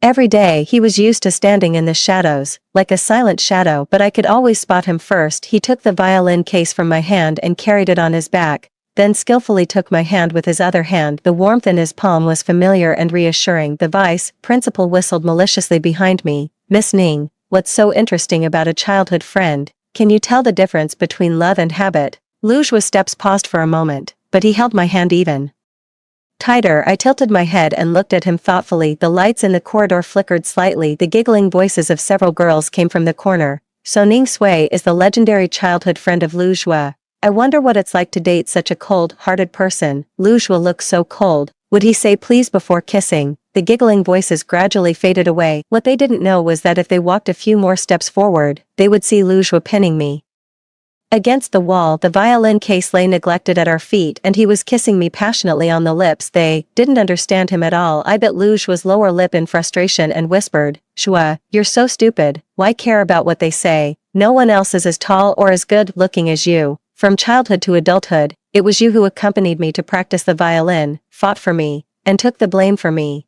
The angrier I got as I spoke, meeting his increasingly dark eyes, I blurted out, I'm not a fool like you. How could I not tell the difference between habit and love? The consequence of accidentally blurting out my true feelings was when the rehearsal ended the next day, the cellist gave me a meaningful wink. Ning Sui, I've been wanting to ask, why is your mouth so swollen? I uncomfortably put down the strings, stood up with a straight face, and said, Lu Jue forgot something. I'm going to return it to him. The cellist let out a woe sound. Was it that intense? I glared at her irritably. Shut up. I almost fled in a hurry. Just as I reached the door of Lu Jue's classroom, I saw the dean personally leading a girl onto the podium. He was all smiles, leading the applause. This is the new transfer student. Let's welcome her. The girl on the podium was wearing obviously ill-fitting old clothes, and her voice trembled with nervousness. Hello, everyone, my name is Bai Yan. After a few seconds of silence, the classroom erupted. Is there a Bai family in the circle? Her shoes are coming unglued. Our school accepts such a poor person. The dean coughed twice to no avail and left after giving a few instructions. Only Bai Yan, looking nervous and ill at ease, was left. She hugged her tattered schoolbag tightly, her knuckles turning white. After a brief moment of surprise, I indifferently withdrew my gaze from Lu Jue's empty seat. Just as I turned to leave, I heard a timid voice from behind. Excuse me, which seat does Lu Jue sit in? I stopped in my tracks and looked back at the podium. Transfer student. What's your relationship with Lu Jue? Someone asked curiously, although old Master Lu hopes, a blush of hesitation spread across her face. But I'm just friends with brother Lu Jue. The scattered whispers suddenly stopped. The classroom fell into an odd silence, with occasional glances cast towards me by the door. Bai Yan was completely unaware, not getting a response. She looked around and then hesitantly fixed her eyes on the only table in the corner without a deskmate. Seeing that her hand was about to reach for a sheet of music on the table, I spoke unhurriedly. Transfer student. Has anyone ever told you that it's impolite to touch other people's things casually? You probably can't afford to compensate for my sheet music. Only then did Bai Yan notice my presence. She blushed with embarrassment. It's you again. Unfortunately, no one here was going to take her side. Seeing that no one came to her rescue, she summoned up her courage and asked in a low voice, isn't this brother Lu Jue's table? Why are your things here? I just looked at her with a faint smile, not answering. The situation was at a standstill until someone quietly took my hand from behind. Sui, brother Lu Jue. Bai Yan called out his name pitifully, as if seeing a savior. Lu Jue seemed not to hear, looking down at me intently. You have something to give me. I knew I couldn't hide it from him. I pursed my lips and let him open my clenched hand, revealing the button that I accidentally tore off yesterday. So it was with you. A faint smile appeared in his eyes. Why you putting your things on Brother Luju's table? Isn't it a bit inappropriate? An eager voice sounded. Bai Yanyan didn't notice the surprised looks from the others and continued. Have you asked for his opinion? Luju's eyes turned cold. I squeezed his hand, indicating that he shouldn't speak, and asked curiously. So what's your suggestion? Bai Yanyan batted her watery eyes. Hesitating, even if your brother Luju's sister, isn't it a bit too lacking in boundaries? Brother Luju will have to find a girlfriend someday. What if his future girlfriend minds? The onlookers couldn't help but laugh. Transfer student. Are you kidding? Who told you she's Luju's sister? Bai Yanyan stubbornly bit her lip, but they clearly. I took a step forward, showing our hands intertwined with fingers. Bai Yanyan seemed stabbed by this scene, and her face turned a bit pale. I lazily leaned against Luju. Let me introduce myself again. My name is Ning Sui. I maliciously curled my lips. I heard your Luju's fiancé. Coincidentally, so am I. As soon as the words fell, all the color drained from Bai Yanyan's face. She took a hasty step forward. Why you? Weren't you abroad? I don't know who let out a sneer first. I also raised my eyebrows in amusement. Transfer student. I just went abroad for an exchange program temporarily. I'll be back. I drawled the words slowly. Understand, but. Bai Yanyan bit her lip and looked at Luju hesitantly. Luju played with my fingers, his expression indifferent. I don't know what gave you the wrong idea. My fiancé has always been Sui. If it's because of my grandpa, he paused, his tone emotionless. After transferring you to this school as you requested, your debt of gratitude to the Lu family ends here. Bai Yanyan showed a hurt expression. Brother Luju, are you still angry with me? That boy last time actually. Luju interrupted her indifferently. No need to tell me. Your affairs have nothing to do with me. Mocking gazes focused on her. Some people were whispering and pointing. How dare she? They're a perfect match being childhood sweethearts. What on earth is she? She couldn't bear it and trembled slightly. Finally, she flung out a sentence. You're bullying me too much. Then she rushed out of the door. I shrugged without any guilt. Throughout the morning, Bai Yanyan didn't come back. During the rehearsal break, I heard sobbing in the bathroom. I came out of the cubicle and saw a familiar figure on the phone by the sink. But, that Ning Sui is back. Well, Brother Luju was still like me. The sound insulation of her phone was poor. The voice of the firecracker on the other end of the phone was clearly audible. Yan, haven't you heard? A childhood friend can't compare to a new love. Luju just mistakes habit for love. Bai Yan seemed comforted. She nodded with tears in her eyes. You're right. I can't give up. I'm so ordinary, yet I've had so many intersections with someone as outstanding as Brother Luju. It must be fate that brought us together. She stopped crying and smiled, clenching her fists to cheer herself up. Time will tell. Sooner or later, I'll make Brother Luju look at me in a new light. I curled my lips and reached out to turn on the faucet. The sound of running water started, and Bai Yanyan jumped in surprise. It's you again. Tears of vulnerability sparkled in her eyes. What right do you have to eavesdrop on my call? Eavesdrop? Come on, I was here first. I tilted my head, carefully examining the delicate but plain face in front of me. A childhood friend can't compare to a new love. I raised my eyebrows at Bai Yanyan with a faint smile. I only know that what's mine, stays mine. I heard you made the new transfer student cry. When the rehearsal ended, the cellist came to gossip with me. Looking playful, I put my violin in the case and shrugged half-heartedly. Really, I didn't know, she said excitedly. Then you definitely don't know what happened next. I heard she brought a homemade lunchbox to give to Luju today, but was told, transfer student, stop waiting. He transferred classes because you annoyed him. Another person vividly relayed the story, and a low laugh echoed in the training hall. She really has nothing better to do, I concluded, uninterested. Sui, Lu. Shua's familiar voice reached my ears. I handed him the violin case and walked out of the training hall side by side with him. To be honest, I didn't take Bai Yanyan seriously. If she didn't keep showing up in front of me annoyingly, I'd be less interested in her than in the upcoming summer trip. Every year at this time, the school organizes a summer trip. This year, instead of going abroad, we chose a coastal city in the country. Thinking of last year's experience, I reminded him with a sense of crisis. Shua, we didn't bring enough sunscreen last year.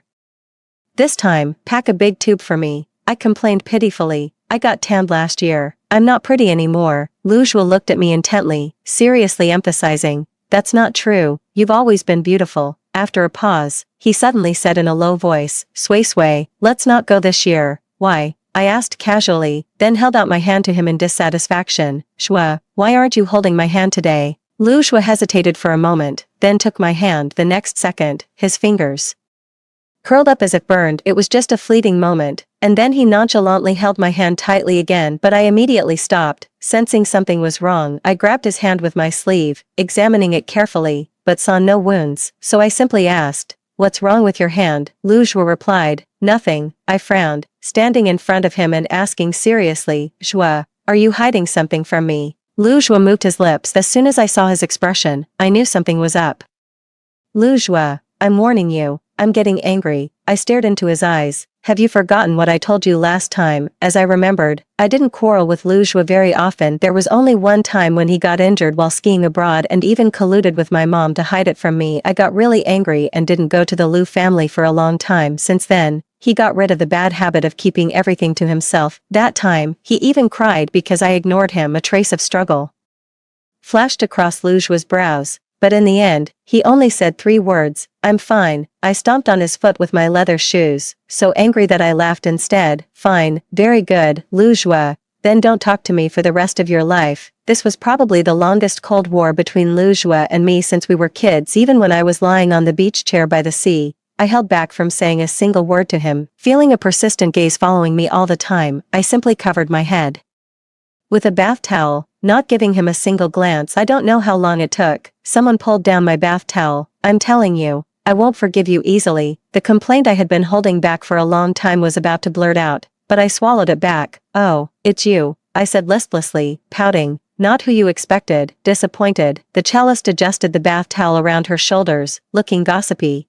"Where's your little childhood friend? Isn't he usually glued to you?" She observed my expression. "Did you have a fight?" "Of course not," I said stubbornly. She sat up straight and looked around, then her eyes fixed in a certain direction. "Wow, he's been looking at you longingly from behind. He looks like a stray dog that's been abandoned." She laughed. I couldn't help but take a peek and saw Bai Yanyan walking over to talk to Lu Shua with a small bottle in her hand. I immediately sneered and said sarcastically, "Isn't there someone to serve him hand and foot?" The cellist teased with a smile. "Jealous." I don't think he paid her any attention. "Huh." I sat up straight. Lu Shua actually took it, judging from his lip movements. He was saying thank you. Bai Yanyan showed a delighted expression and left with a light step. I blankly covered myself with the bath towel again. "He's dead to me." In the evening, I got into the tent early. As soon as the cellist came in, she threw a small bottle at me. I caught it. Confused. "What's this?" "From your little childhood friend," he said. The cellist rolled her eyes and imitated Lu Shua's cold tone. "Sui Sui is prone to getting bitten by bugs at night.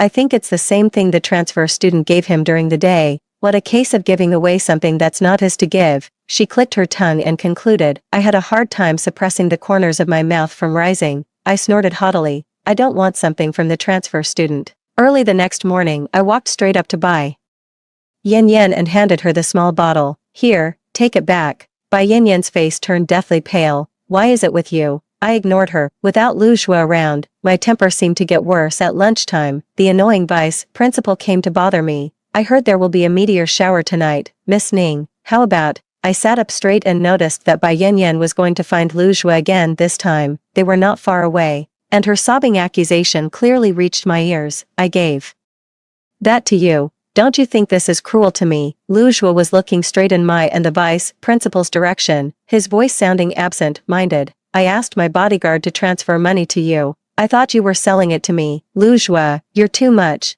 Bai Yanyan stomped her foot and ran away crying. The next second, Lu Shua walked straight towards me. I turned my head to look at the vice principal and deliberately said loudly, "Didn't we agree to watch the meteor shower tonight? I want to watch it too." Sui Sui. I ignored Lu Shua's face, which seemed to have something to say but held back. After making an appointment with the vice principal, I went back into the tent. When I woke up, what greeted me was the cellist's anxious face. "Ning Sui, Lu Shua, and Bai Yanyan are missing." No one answered the phone, and all the trackers on Lu Shua's body strangely stopped working. I forced myself to ignore my panicked heartbeat, check the surveillance. On the surveillance footage, Lu Shua and Bai Yanyan walked into the warehouse together and were then accidentally locked inside by the yawning warehouse keeper. The cellist looked at me sympathetically, carefully observing my expression. "Ning Sui," I just sniffed, pulling the casually draped coat tighter around me. "Please help me contact the security guards." The cellist hesitated. Are we really going in? What if? All I know is that guy has claustrophobia. I lifted my chin, and the security guards who rushed over immediately used tools to break open the door as the light shone into the warehouse. I saw Lu Jue at a glance. He was leaning in the shadow, his body tense. In this state, Lu Jue was insensitive to everything around him except to me. Almost the moment I entered the door, he looked over, our eyes met, his lips moved, and I could vaguely make out the word sui sui. I was still mad at him, but my heart softened. Bai Yanyan suddenly emerged from somewhere. She hesitated, trying to explain to me. Deep, don't get me wrong, nothing happened between us. I ignored her, just tilted my head and looked at Lu Jue. I'm tired, I made a coquettish request. Jue, carry me. How can you be so disrespectful? Bai Yanyan came to her senses like a savior. She stood in front of Lu Jue to protect him. He won't listen to you. He's not your dog. I still didn't pay attention to her, just haughtily lifted my chin. As soon as I spoke, Lu Jue wordlessly pushed her aside. He looked at me with a solemn gaze, and the corners of his pale lips curved.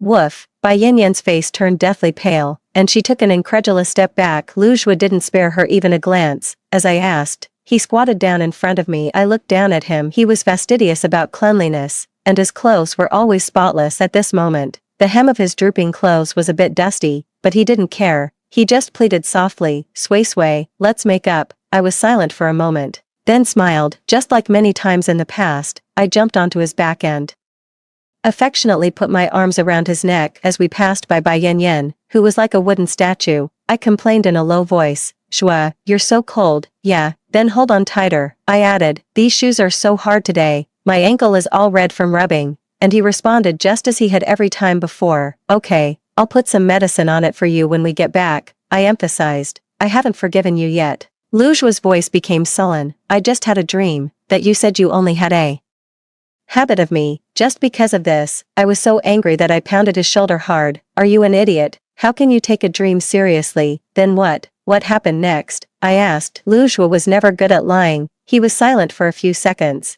and his tone was a bit obscure. Then you fell in love with someone else and had a very happy life for a long time. Although I was a bit sleepy, I still unceremoniously bit his shoulder. You're lying to me again. No. In a daze, I heard Lu Jue's voice tremble slightly. Sui Sui, you'll always be safe. We ended up missing the meteor shower that night. In the second half of the night, since everyone wasn't sleepy, we went to pick up seashells along the beach. Suddenly, I caught a glimpse of something from the corner of my eye. Amidst the successive exclamations, I vaguely saw Lu Jue's face change. Sui Sui. The next second, a huge wave engulfed me. The salty seawater instantly rushed into my ears, nose. Everything went black in front of my eyes, and I lost consciousness. When I woke up again, I was tightly held in Lu Jue's arms. His whole body was shaking. All I could see was white, and I was in the hospital. I habitually patted his back. Jue, I'm okay. The cellist, with red-rimmed eyes, was guarding beside us. If it wasn't for Lu Jue suddenly jumping into the sea, we wouldn't have noticed that you were swept into the sea. Thank goodness. She patted her chest, still in shock. Jump into the sea. My eyes immediately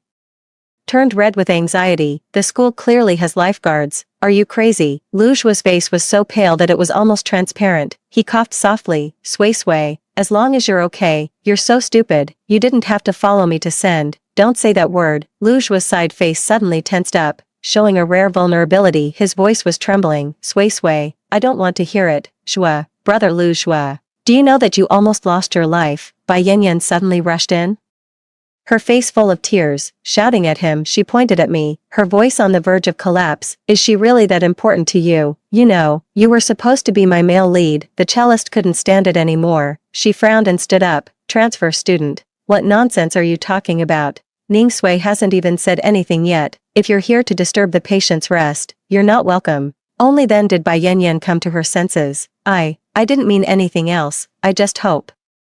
She bit her lower lip, looking straight at Lu Jue. You can take good care of yourself. Lu Jue's expression was cold. His eyes had only been on me from beginning to end. I don't know what you're talking about. I'm not your male lead. If I'm the male lead, my female lead will only be Sui Sui. Lu Jue's brows and eyes relaxed slightly. He squeezed my hand reassuringly. Sui Sui, don't be afraid. His tone was firm, as if making a vow. You'll have a smooth life from now on. I was fine, but Lu Jue had mild aspiration pneumonia and needed to be hospitalized for a while. After the summer trip, Bai Yanyan quietly transferred schools. Unlike when she came, which was very ostentatious. Before leaving, she only came to me in the pale corridor of the hospital. She stopped in front of me, stepping on the sunset. Ning Sui, I've been waiting for you for a long time. She changed back to the washed-out old-school uniform she wore at first. There seemed to be a bit more melancholy between her brows. I raised my eyebrows. Trans, do you want something from me? Bai Yanyan stared at me intently, then suddenly said, there's always a voice in my head telling me, I'm the destined female lead. As soon as I show up, my male lead will fall in love with me without hesitation, fight against the world for me, and shield me from the wind and rain. I thought for a moment and gave a polite comment. Different fields are like different worlds.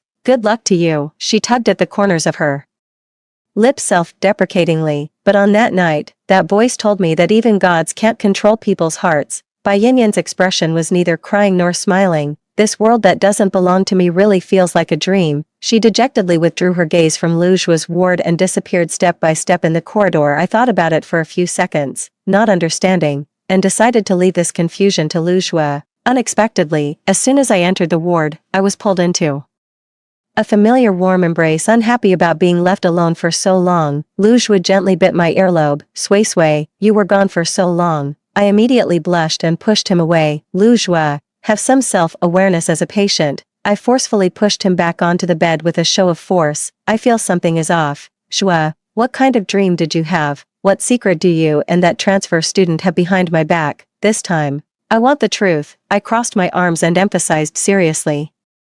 Lu Zhua thought for a while, about to speak, when I remembered something and suddenly felt a sense of belated crisis. Hey, forget about that for now. First, promise me that you won't suddenly fall in love with some new girl out of the blue, not in the past, and definitely not in the future. Lu Zhua pinched my face, and the corners of his mouth curved slightly. His eyes reflected the entire evening glow, as if a cluster of dancing flames was embedded in them. Yes, Miss Fiancé. He pressed the back of my neck and kissed me. Outside the window, the afterglow of the setting sun spread across the sky, and the clouds were dyed orange-red, like the end of the world. Lu Zhua's side story. The day before Ning Sui returned to the country, Lu Zhua had a dream. He dreamed of the plot. The childhood friend fell in love with someone else, attracted by the simple and cute female lead, while the childhood sweetheart passed away unexpectedly, becoming an eternal white moonlight. This was the ending carefully arranged by the god of destiny for this pair of childhood sweethearts in the original story.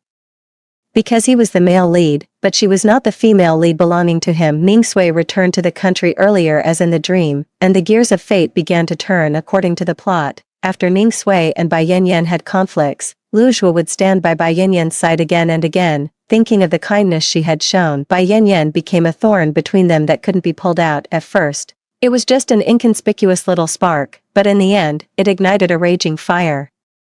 Across the mountains. Finally, the situation became irreversible. Since then, there was a rift between the childhood sweethearts, and they gradually drifted apart. But in Lu Zhua's eyes, there had always been only that one person. She illuminated his entire life. When the familiar face came into view and their eyes met again, Lu Zhua still heard the sound of his own heartbeat. As always, completely smitten. On the empty street with few pedestrians, he hugged her without caring about anyone else. Zhua, let go. No, fate was being verified one by one. It seemed that there was an invisible force sparing no effort to correct the plot. The girl named Bai Yanyan infiltrated Lu Zhua's life everywhere as the female lead. She had many halos around her. She was the savior of Lu Zhua's grandfather, a delicate little white flower in sharp contrast to the proud childhood sweetheart, and a poor transfer student who was bullied. They clearly belonged to two different worlds, but they had more and more intersections. It seemed that even the heavens were matchmaking for them. However, Lu Zhua didn't waver in the slightest. He didn't believe in predestination. He would only swim upstream in the river favored by Ning Sui. If the previous resistance to the plot was just small scale, the situation escalated again on the eve of the summer trip. Every time Lu Zhua came into contact with Ning Sui, he felt as if he was being burned. This was a warning from fate. Lu Zhua didn't care about his own safety, but